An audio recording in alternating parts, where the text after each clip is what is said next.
Assalamualaikum warahmatullahi wabarakatuh. Perkenalkan, nama saya Naila Giver Salsabilimalo dengan NIM 2410 20003. Baiklah, saya akan menjawab soal dari mata kuliah Filsafat Pendidikan.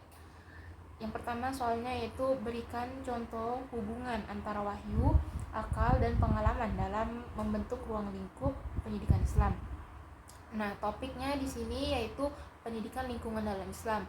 Wahyunya yaitu dalam Quran surah Al-A'raf ayat 56 yang artinya Bismillahirrahmanirrahim, dan janganlah kamu berbuat kerusakan di muka bumi, menetapkan prinsip khalifah fil ard. Sedangkan contoh akalnya yaitu menganalisis penyebab pencemaran, dampaknya, dan solusi ilmiah seperti pengelolaan sampah dan energi terbarukan.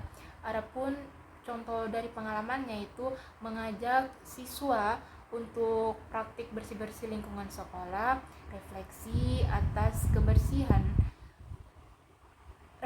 kebiasaan ruang sampah di daerah mereka.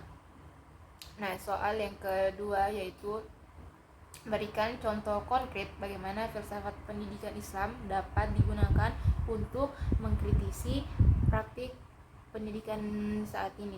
Contoh konkretnya yaitu siswa mahir teknologi tapi menggunakan media sosial untuk menghina orang, menyebar fitnah, dan juga plagiarisme yang artinya itu tidak ada keseimbangan antara kemampuan intelektual dan kematangan moral.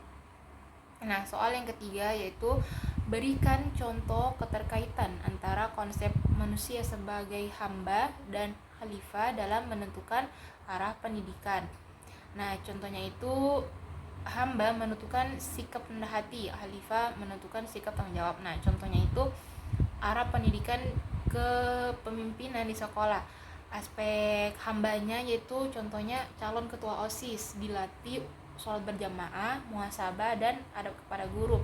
Tujuannya yaitu agar kekuasaan tidak membuat sombong. Sedangkan dari aspek khalifahnya yaitu mereka juga dilatih manajemen program, musyawarah, dan problem solving untuk melayani teman.